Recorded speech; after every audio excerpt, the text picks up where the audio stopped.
शबे बारात आ रही है, आओ अल्लाह से सुलह कर लो।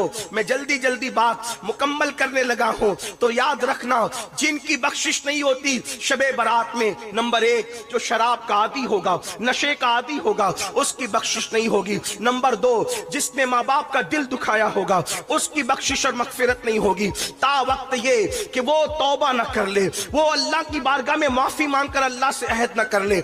इसलिए जो माँ बाप की नाफरमानी करेगा शबे बारात में उसकी मगफिरत नहीं होती। आप तो पूरा चार्ट लेकर बैठे, सलातुल तस्बीह पढ़ ली है, कलमा शरीफ पढ़ लिया है, दुरूद शरीफ पढ़ लिया, जो पढ़ते उनकी बात करता हूं। आज तो मेरी कौम पढ़ती भी नहीं। शबे बारात का मतलब पटाखे फोड़ना, शबे बारात का मतलब रात भर जागना। रात भर जागने की रात समझते लोग, भाई जागने की रात नहीं है, वो इबादत की रात है। हाँ, जागने और इबादत में फर्क है ना, इबादत की रात है वो। जाग तो इंसान होटल में बैठ के भी गुजार सकता है, इंसान जाग तो खेल कूद कर भी गुजार सकता है, तो वो इबादत की रात है, इबादत करो। तो जो नहीं करते उनका तो ठिकाना नहीं, जो करते उनसे कह रहा हूं पहले ये करो, माँ बाप को राजी करो, पहले अल्लाह की बारगाह में तौबा करो। एक बात याद आई, फिर बात आगे बढ़ती है। अगर कोई माँ बाप की नाफरमानी करके काबतुल्लाह भी जाए तो भी नहीं होता। आजकल लोग माँ बाप को छोड़कर पसंद की शादियां कर रहे हैं। कहते तुम्हें क्या समझता, तुम तो बुढ़े हो गए, तुम्हें तो कुछ समझता ही नहीं। वो जिसने पैदा किया, तरबियत की, पूरा शबाब कुर्बान कर दिया, जवान बेटा अपने बाप को कहता है तुझे क्या समझता। ये हंसने की बात नहीं है।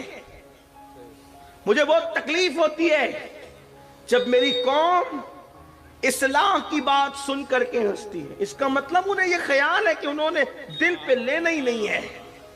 ये हंसने की बात नहीं है, ये एहतिसाब और रोने का मकाम है कि अगर माँ बाप को छोड़कर काबतुल्लाह जाओ तो भी अल्लाह ना मिले और अल्लाह नाराज हो।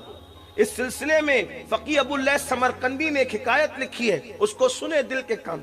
एक अल्लाह के वली थे, वली की बात कर रहा हूं, मेरी आपकी बात नहीं, अल्लाह के वली थे। माँ के पास आए, अम्मी मुझे बहुत याद आती है, काबतुल्लाह की उम्रा के लिए जाना है।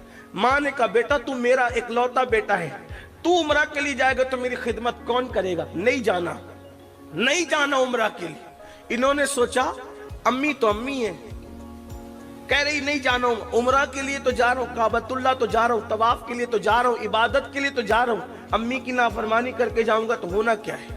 उन्होंने माँ की बात नहीं मानी, प्लान किया। क्या प्लान किया सुनो, प्लान ये किया कि दिन भर सफर करूंगा, रात भर नफिल पढ़ूंगा, इस तरह काबे जाऊंगा।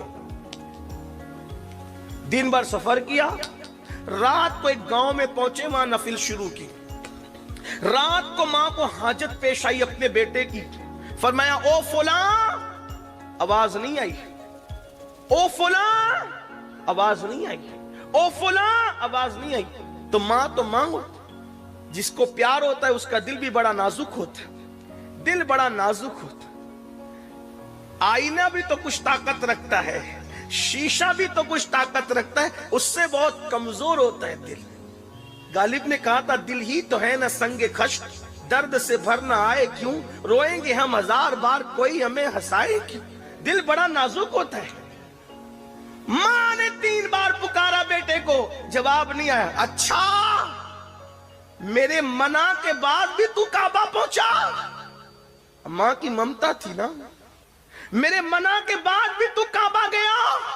फिर नजर उठी और ममता भरे दिल की आ निकली, मौला मेरे मना करने पर भी काबा गया है, काबे तक पहुंचने न पाए। याद रख, बद्दुआ तो यूं भी किसी की भी होती है तो बहुत तबाह करती।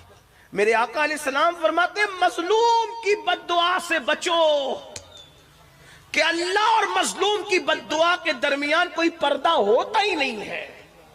बद्दुआ तो किसी की भी तबाह करने वाली होती, जिंदगी में कभी किसी की बद्दुआ नहीं लेनी। हो सके तो जानवरों की भी बद्दुआ मत लेना, जानवरों को भी सताने से बचना, ये अपने मजहब की तालीम। अगर गाड़ी चला रहे हो, कार चला रहे हो, बाइक चला रहे हो,